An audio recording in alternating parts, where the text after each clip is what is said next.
राजधानी दिल्ली में सबसे पहली अपडेट तो यही है कि जिन लोगों का पानी का बिल बहुत पुराना है उनके लिए राहत भरी खबर है। दिल्ली में पानी का बिल देखकर अगर आपका चेहरा भी ऐसा बन जाता है कि जैसे नल से पानी नहीं आता तो सीधे तनाव निकल रहा हो। और आपके लिए एक अच्छी खबर यह है कि क्योंकि दिल्ली सरकार ने पानी के बिल पर एक ऐसा ऑफर दे दिया है कि अब लेट फीस देखकर माथा पकड़ने की जरूरत नहीं पड़ेगी आपको। बिल्कुल, देखिए, दरअसल दिल्ली जल बोर्ड ने बकाया पानी के बिलों पर लगने वाले लेट पेमेंट सरचार्ज यानी कि LPSC पर 100% छूट की समय सीमा को बढ़ा दिया है, यानी कि तारीख अब बढ़ चुकी है। अब ऐसे में जिन लोगों का पानी का जो बिल है वो काफी ज्यादा था या फिर पेंडिंग था, काफी समय से पुराना है, और उनके लिए सरकार ने फिलहाल जो है लेट फीस का जो मीटर है वो फिलहाल रोक दिया है। अब राहत अब ये है कि 31 मार्च 2027 तक आपको ये राहत कंटिन्यू मिलती रहेगी। अब इसे ऐसे आप समझिए कि मान लीजिए आपका जो असली पानी का बिल वो 5,000 रुपये था, लेकिन उसके ऊपर वक्त पर बिल जमा नहीं हुआ तो उसके ऊपर लेट फीस लगती गई और चढ़ते चढ़ते बिल ने एक ऐसा रूप ले लिया कि 5,000 का बिल देखकर आपको लगा कि भाई इसमें पानी आया था या फिर पूरा वाटर पार्क खुला था।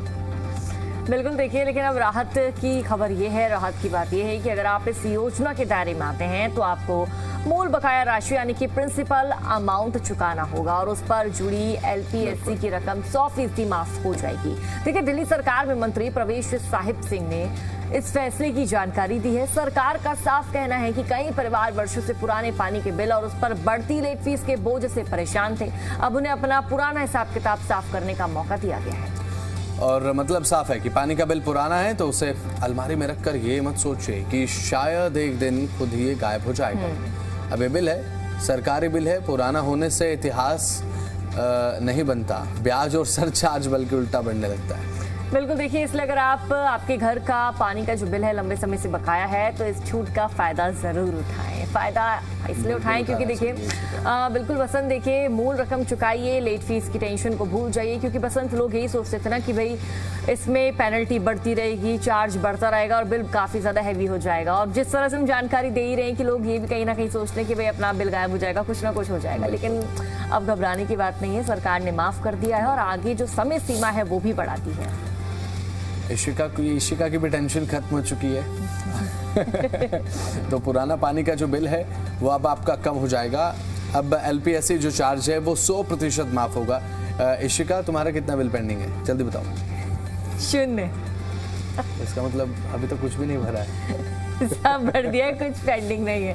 आप अपनी बात करिए। मैं दिल्ली में रहता नहीं हूँ, मैं नोएडा में रहता हूँ, तो इसीलिए तभी भी नोएडा में तो सब है ना, आपका क्लियर है। हाँ, वो सब क्लियर है। 100% LPSC चार्ज जो है वो माफ होगा। अब ऐसे में दिल्ली में होता ही है ना कि पानी के बिल जब आते हैं तो एक मेट्योर की तरह गिरते हैं।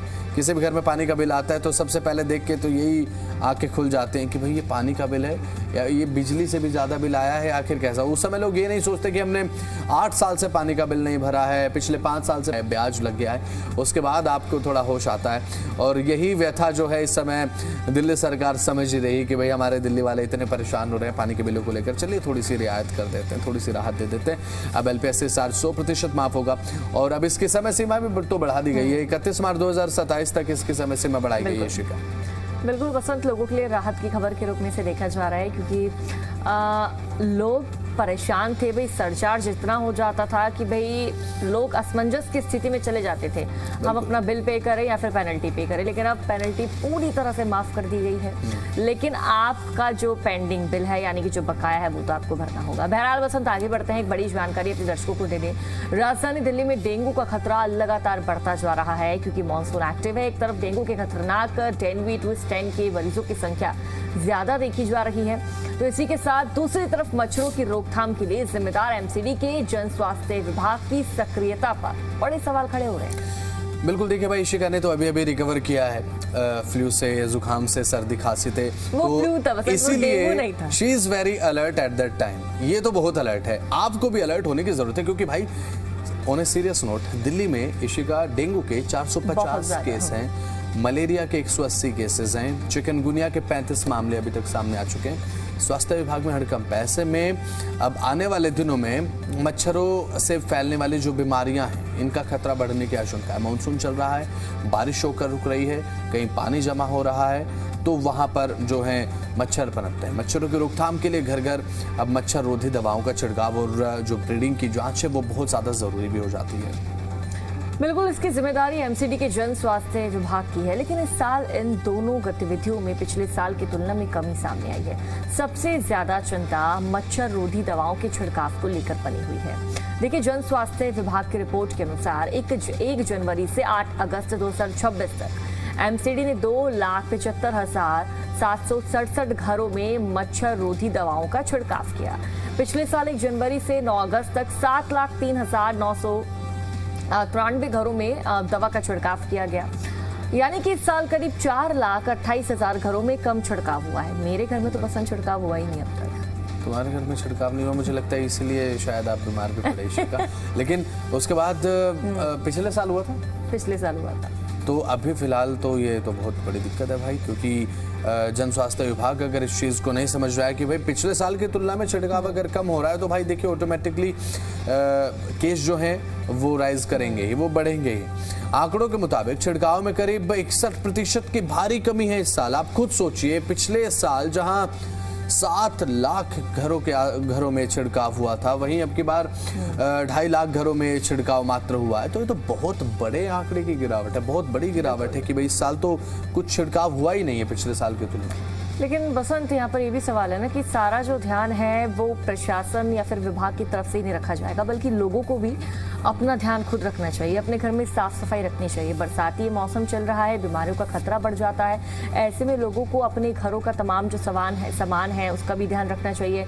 जैसे पेड़ पौधे अगर आपके घर में है तो उनको साफ रखें, आसपास पानी बिल्कुल भी इकट्ठा ना होने दे। अगर आपके घर में कूलर है तो उसकी नियमित रूप से साफ सफाई करते रहिए। अब देखिए, सवाल ये है कि जब दिल्ली में डेंगू, मलेरिया और चिकनगुनिया के मामले सामने आ रहे हैं, तब मच्छरों की रोकथाम के लिए जमीनी स्तर पर कार्रवाई क्यों नहीं हो रही?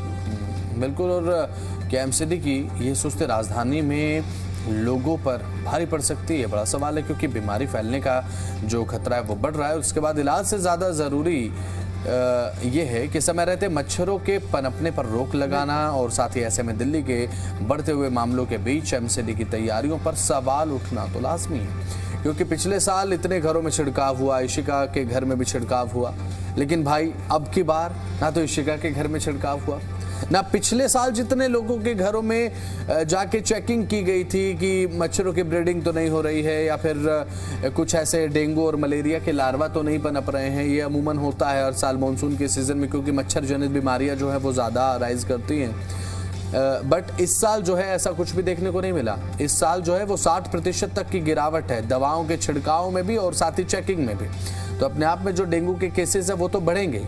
अब ऐसे में बहुत ज़्यादा सोचने की ज़रूरत है कि जन स्वास्थ्य विभाग एमसीडी का आखिर क्या कर रहा है, क्योंकि अब ऐसे में अगर इस समय पर डेंगू मलेरिया के केसेस बढ़ते हैं, शिका बहुत ज़्यादा क्रिटिकल सिचुएशन हो जाती है। जो अगर किसी व्यक्ति को डेंगू हो जाए, ब्लड प्लेटलेट्स इतनी तेज़ी के साथ गिरती हैं कि बहुत ज़्यादा क्रिटिकल सिचुएशन हो जाती है, क्योंकि मैंने इन कंडीशंस को फेस किया है। अब ऐसे में जो सरकार का एंड है, सरकार अपने एंड से अगर अपनी जिम्मेदारी निभाए तो इन मामलों को हम कम कर सकते हैं। आप क्या सोचते हैं इस पर? बिल्कुल, सरकार को भी जिम्मेदारी निभानी चाहिए, इसके साथ ही आम जनता को भी जिम्मेदारी निभानी चाहिए, क्योंकि देखिए सरकार तो अपनी तरफ से पूरा काम करेगी, दवाई का छिड़काव भी करेगी, सब करेगी, लेकिन अगर लोग अपने आसपास सावधानी नहीं बरतेंगे, साफ सफाई नहीं रखेंगे तो इस फ्लू की चपेट में जरूर आएंगे। तो लोगों को भी सावधान होने की आवश्यकता है। आगे बढ़ते हैं और अब बात करेंगे दिल्ली सरकार के यमुना मास्टर प्लान को लेकर। तो देखिए, दिल्ली में यमुना नदी को बाढ़ से बचाने और उसके प्राकृतिक क्षेत्र को सुरक्षित रखने के लिए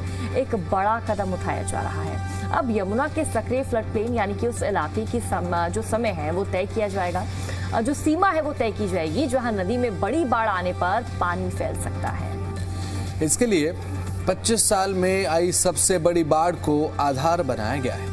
साल 2011 में याद कीजिए कि दिल्ली में यमुना का जलस्तर 205.72 मीटर तक जा पहुंचा था, और इसी बाढ़ को आधार बनाकर अब यमुना के फ्लड प्लेन की सीमा तय की जा रही है।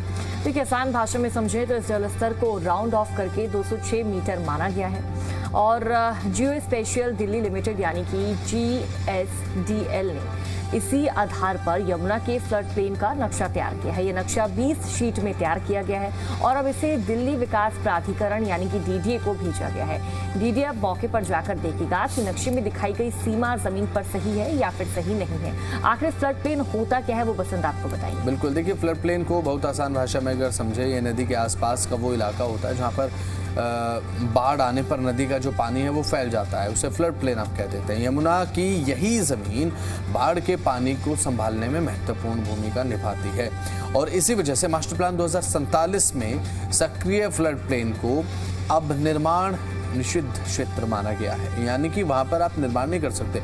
यमुना के क्षेत्रों में भी हमने देखा भी था कि भाई काफ़ी जो घर है जो यमुना के जद में थे वो गिराए भी गए, वहां पर लोगों ने विरोध भी किया, लेकिन इस चीज़ को आप समझिए कि वो बिल्कुल सही कार्रवाई थी, क्योंकि वहां पर बाढ़ जब आती है तो लोगों का जीना वैसे भी मुश्किल हो जाता है और यहाँ सामान्य तौर पर निर्माण की अनुमति नहीं होगी। अब देखिए, हालांकि मास्टर प्लान में कुछ जरूरी कामों के लिए रास्ता रखा गया है, जैसे सरकारी सुविधाएं, सार्वजनिक बुनियादी ढांचा, सामाजिक सांस्कृतिक गतिविधियां, मनोरंजन से जुड़ी सुविधाएं, नदी संरक्षण से जुड़े काम, लेकिन इसके लिए संबंधित विभागों और सक्षम प्राधिकरण से NOC लेना अनिवार्य होगा, तभी आप यमुना के आसपास, यमुना के इर्द गिर्द इलाकों में काम कर पाएंगे।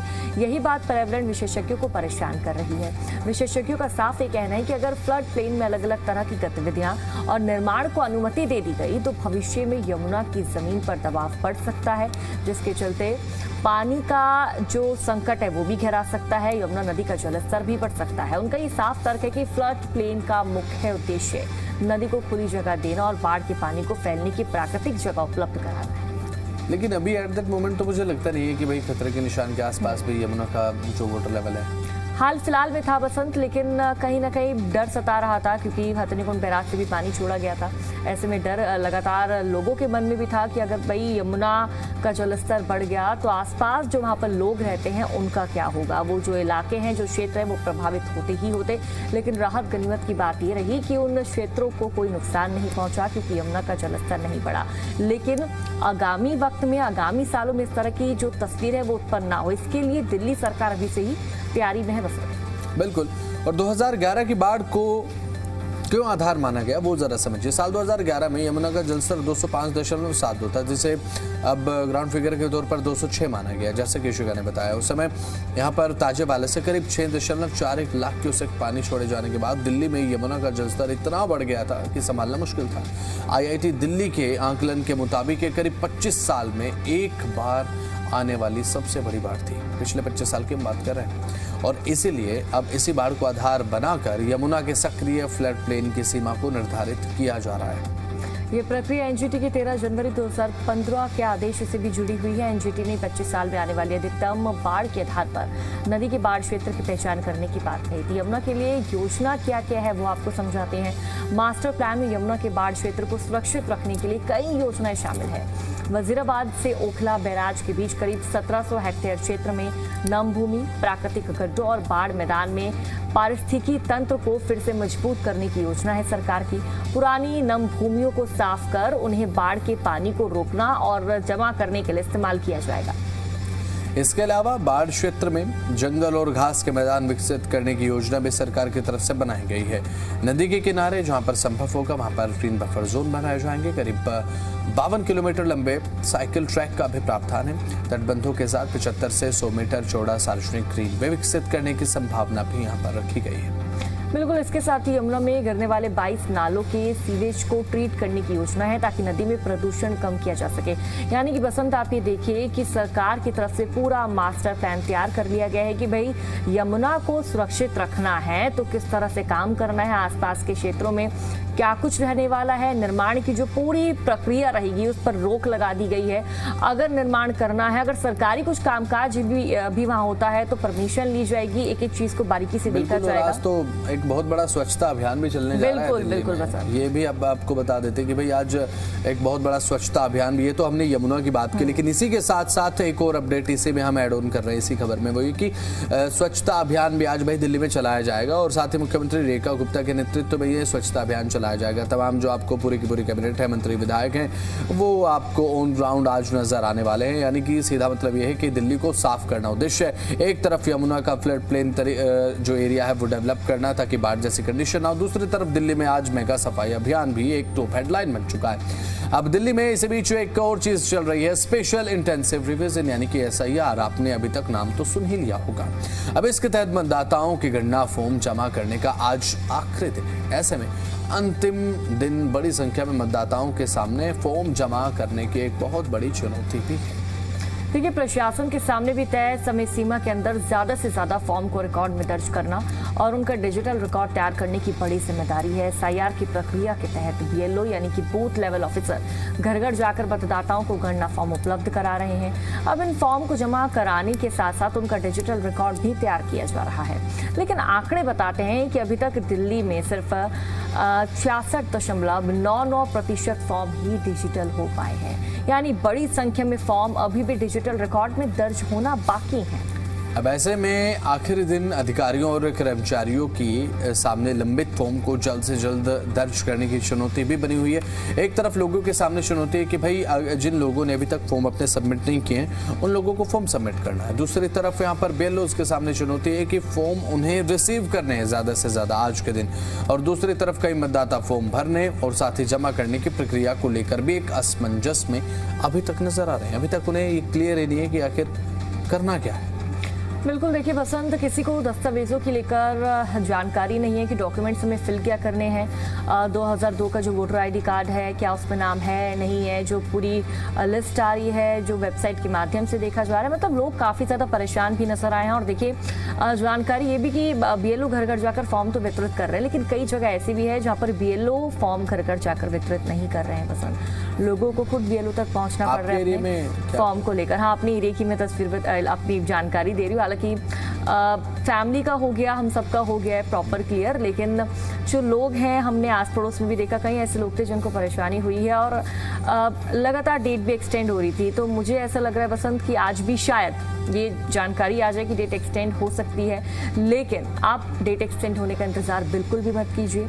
आप जाइए, फॉर्म फिल कीजिए और SIR की जो प्रक्रिया अपनी तरफ से ओके रखिए। देखिए, किसी को दस्तावेजों को लेकर जानकारी चाहिए तो किसी को फॉर्म में कौन सा विवरण भरना है इसे लेकर सवाल खड़े हैं लोगों के मन में। अंतिम दिन सहायता केंद्र और संबंधित कर्मचारियों पर भी इसका असर दिखाई दे रहा है। बड़ी संख्या में लोग अपनी समस्या का समाधान कराने और फॉर्म जमा करने के लिए पहुंच रहे हैं। और देखिए, जैसे जैसे दिन बढ़ रहा है वैसे वैसे कहीं ना कहीं बसंत जो BLO है उनकी चिंता भी बढ़ रही है और लोग भी काफी ज्यादा परेशान हो रहे हैं, क्योंकि आखिरी दिन है, आज फॉर्म सबमिट करना है एनी हाउ। BLO की ओर से भी एक अहम बात सामने आई है। उनका कहना यह है कि जो मतदाता है, जो वोटर्स हैं, वोटर्स को तय प्रक्रिया के अनुसार ही फॉर्म अपना भरकर जमा करना था, लेकिन अभी तक कोई मतदाता फॉर्म जमा कराने नहीं पहुंचे। किन्हीं इलाकों में, कई इलाके हैं ऐसे जो लोग फॉर्म लेकर आ रहे हैं, उनमें से कुछ के फॉर्म गलत तरीके से भरे हुए हैं, गलत तरीके से भरे गए हैं। अब ऐसे में ये आखिरी दिन सिर्फ फॉर्म जमा करना ही एक चुनौती नहीं है, बल्कि फॉर्म सही तरीके से भरा होना चाहिए, उसमें ज़रूरी जानकारी ठीक हो, ये भी बहुत ज़्यादा ज़रूरी है, क्योंकि उसके बाद ही फ़ायदा है। अगर जानकारी आप गलत भर के फॉर्म में जमा करवाएंगे तो पहली बात तो वो जमा होगा नहीं। उसके बाद एक चीज़ ये है कि भाई अब प्योरिटी को लेकर काम हो रहा है कि एक प्योर जो वोटर लिस्ट है वो हमें, विशुद्ध वोटर लिस्ट, मतदाता सूची हमें मिले, तो उसके लिए तो एक एक जानकारी सही होनी चाहिए। आपके परिवार में कितने सदस्य हैं और आपके परिवार में कितने सदस्य हैं, 18 साल से ऊपर कितने, 18 साल से नीचे कितने, और किसकी मृत्यु हो चुकी है, ये अपडेट जानकारी है या नहीं है ना, जीवित मतदाता कितने हैं, ये सारी जानकारियां उसमें बहुत अच्छे तरीके से आपको मेंशन करनी है। जिलेवार आंकड़ों ने अब चिंता कहीं बढ़ा दी है। दिल्ली में SIR फॉर्म के डिजिटलीकरण की रफ्तार अलग अलग जिलों में अलग अलग है। दक्षिण पूर्वी दिल्ली में अभी तक सिर्फ 55.94% फॉर्म डिजिटल हो पाए। बिल्कुल, देखिए, पुरानी दिल्ली में 66.50%, ऊपरी दिल्ली में 63.91%, नई दिल्ली में 60.68% और मध्य दिल्ली में 61.87% फॉर्म डिजिटल किए गए हैं। तो वहीं मध्य उत्तरी दिल्ली में 68.74%, दक्षिण पश्चिमी दिल्ली में 73.03%, उत्तरी भारी दिल्ली में 75.66% और उत्तर पश्चिमी दिल्ली में 70.83% फॉर्म डिजिटल हुए हैं। इसी तरह उत्तर पूर्वी दिल्ली की अगर हम बात करें तो 70.79%, पूर्वी दिल्ली में 64.07%, दक्षिणी दिल्ली में 61.05% और पश्चिमी दिल्ली में 73.17% फॉर्मों का डिजिटलीकरण हुआ है। यानी कि बसंत, अब तक के जो मैंने आंकड़े पढ़े हैं ये आंकड़े 75 के पास भी नहीं पहुंचे। ये तो आपने बिल्कुल सही कहा। इन आंकड़ों से साफ है कि कुछ जिलों में अब काम की जो रफ्तार है वो बेहतर है, जबकि कुछ जिले बिल्कुल पिछड़े हुए हैं। अभी काफी फॉर्म जो है वो डिजिटल होना पूरी तरह से बाकी है। आखिरी दिन प्रशासन के सामने बहुत बड़ी जिम्मेदारी है, चुनौती के साथ। अब सबसे बड़ी चुनौती ये है कि बचे हुए फॉर्म को समय सीमा में रिकॉर्ड दर्ज किया जाए उनका, और साथ ही किसी मतदाता पात्र मतदाता का नाम प्रक्रिया में प्रभावित भी ना हो। बिल्कुल, अगर बसंत ऐसा हुआ, अगर लोग जानकारी फिल कर रहे हैं, जो फॉर्म उनको मिल रहा है, अगर कोई भी लापरवाही बरती गई, कोई भी त्रुटि हुई, कोई भी आपसे गलती हुई, तो वोटर लिस्ट में आपका नाम नहीं होगा। तो ध्यान के साथ ही अपना फॉर्म फिल कीजिए। अब आगे बढ़ेंगे बसंत, और आगे बढ़ते हुए एक और मास्टर प्लान की बात करेंगे। बच्चों की लाइफ से स्कूलों से जुड़ा हुआ मास्टर प्लान है। दिल्ली में अगर स्कूल का नाम सुनते ही बच्चों के दिमाग में सिर्फ किताब, होमवर्क और एग्जाम घूमने लगते हैं, तो आने वाले समय में तस्वीर थोड़ी बदलने वाली है। क्योंकि दिल्ली के मास्टर प्लान 2047 में पढ़ाई को सिर्फ क्लासरूम और ब्लैक बोर्ड तक सीमित रखने के बजाय इसे खेल, कला, रिसर्च, स्किल, नौकरी और बिजनेस तक ले जाने का पूरा प्लान कर किया गया है। मतलब हाँ, मैं आपसे यही पूछने जा रही थी। मतलब बचपन में आप स्कूल जाते थे तो क्या माइंड में चलता था कि बस यार पढ़ाई? मेरे माइंड में तो ये चलता था कि कल फिर आना पड़ेगा यहाँ पे। है ना? बिल्कुल, अभी भी बच्चों के माइंड में यही चलता है बसंत। हाँ, तो मतलब यही होता है कि भाई जब बच्चा घर पहुंचता है तो माँ बाप सोचते हैं कि भाई हमारा बच्चा आज कलेक्टर बन के वापस लौटेगा। तो बच्चे से जब पूछा जाता है कि क्या रहा स्कूल में, तो वो बच्चा बैग पटक के कहता है कि आज कुछ हुआ नहीं है, कल फिर स्कूल जाना होगा। तो एक हास्यास्पद बात थी। अब माँ बाप ये भी नहीं सोचते कि बच्चा स्कूल जाएगा तो कलेक्टर बन के वापस आएगा। अच्छा, आपके परिवार में सोचा जाता था? नहीं, सब ये सोचते थे, क्योंकि देखिए इशिका को लेकर जो थोड़ी चीजें अलग थी। इशिका ने कभी अपने एक्सपेक्टेशन जो वो डेवलप होने नहीं दी। बच्चा पढ़ेगा लिखेगा तो कलेक्टर बनेगा, लेकिन स्कूल जाएगा कलेक्टर बनकर वापस आएगा, ये थोड़ा ना। तो यानी आने वाले समय में दिल्ली में बच्चा स्कूल जाएगा तो सिर्फ ये नहीं पूछा जाएगा कि मैथ्स में कितने नंबर आए हैं, बल्कि ये भी देखा जाएगा कि खेल में आखिर आप कर क्या रहे हैं। कहीं ऐसा तो नहीं है कि भाई आप किताबी कीड़ा बन गए हैं, वो भी किसी चीज का फायदा है नहीं। क्योंकि देखिए, आपका मानसिक विकास हो रहा है, शारीरिक विकास होना बहुत ज्यादा जरूरी है। अब कौन से स्किल सीख रहे हो, कौन से खेल में आगे हो, आगे करियर का प्लान क्या है, पढ़ाई के साथ साथ ये चीज़ें भी अब बहुत ज़्यादा इंपॉर्टेंट होने वाली हैं। मास्टर प्लान के मुताबिक 2047 तक दिल्ली की आबादी करीब 32.2 करोड़ तक पहुंच सकती है। अब जाहिर है कि इतनी बड़ी आबादी के बच्चों के लिए अब स्कूल कॉलेज भी ज़्यादा चाहिए, कंपटीशन भी ज़्यादा, इसलिए अभी से शिक्षा के लिए ज़मीनी स्तर पर इंफ्रास्ट्रक्चर के साथ साथ कई ऐसी चीज़ें जिन्हें लेकर सरकार योजना बना रही है। बिल्कुल बसंत, सबसे खास बात है नरेला। यहाँ करीब 138 हेक्टेयर जमीन पर, देखिए नरेला का जिक्र होता है ना बसंत, तो नरेला ना मतलब एक पिछड़ा क्षेत्र, पिछड़ा जिला, ऐसे इस तरह से नरेला को देखा जाता था। लेकिन अब नरेला का विकास हो रहा है, अब सरकार का फोकस है उसमें। बिल्कुल, यहाँ देखिए बिल्कुल बसंत, आगे के अपडेट है वो भी आप सर्च करके देखिए। बिल्कुल, और यहाँ करीब है ये कि 138 हेक्टेयर जमीन पर एक बड़ा एजुकेशन अब बनाने की तैयारी है। अभी एक बात मैं याद कर रहा था जिसे लेकर एक मुस्कान चेहरे पर आ गई, वो ये कि एक सोशल मीडिया पर मैंने एक मीम देखा, उसमें ये था कि भाई जब बच्चे छोटे छोटे बच्चे होते हैं ना, स्कूल में पढ़ने के लिए जाते हैं, और जब ये पूछा जाता है, माँ बाप पूछते हैं कि भाई क्या बनोगे आप बड़े होकर, तो बोलते हैं भाई हम पायलट बनेंगे, हम डॉक्टर बनेंगे। सबसे पहले 5 साल तक कोई बच्चा पायलट बनता है, फिर उसके बाद 8 साल तक वो सपना डॉक्टर में तब्दील होता है, फिर उसके बाद 11-12 साल तक फिर माँ बाप को पता लगता है कि भाई ये क्या बन पाएगा, जैसे बच्चे बड़े होते हैं वैसे चीजें उनकी चेंज होती है। तो वैसे ही एक बार इशिका के घर पे भी यही सवाल किया गया। इशिका बता रही थी, तो ऋषिका ने कहा कि हम चाय की दुकान खोल लेंगे। उसके बाद एक जो प्रेशर होता है बच्चे पर कि मैंने तो अपने माँ बाप को बोला था हम डॉक्टर बनेंगे, तो फिर ऋषिका ने प्रेशर डाल दिया सीधा माँ बाप पर कि है ना। तो एक चीज हास्यास्पद बात थी। खैर आगे बढ़ते हैं। यहाँ पर ये अभी फिलहाल जिस तरीके से दिल्ली सरकार की योजना है, आने वाले समय में ये बहुत कारगर साबित होगी। बच्चों के लिए जमीनी स्तर पर कार्य करना देखिए बहुत ज्यादा जरूरी है। बात पेट्रोल डीजल की करते हैं। पेट्रोल डीजल के जो दाम है वो बता दें। सबसे पहले दिल्ली में पेट्रोल के दाम 102 रुपए 12 पैसे प्रति लीटर के हिसाब से, डीजल की कीमत 95 रुपए 20 पैसे है, और साथ ही जो सीएनजी के दाम है 83 रुपए 9 पैसे।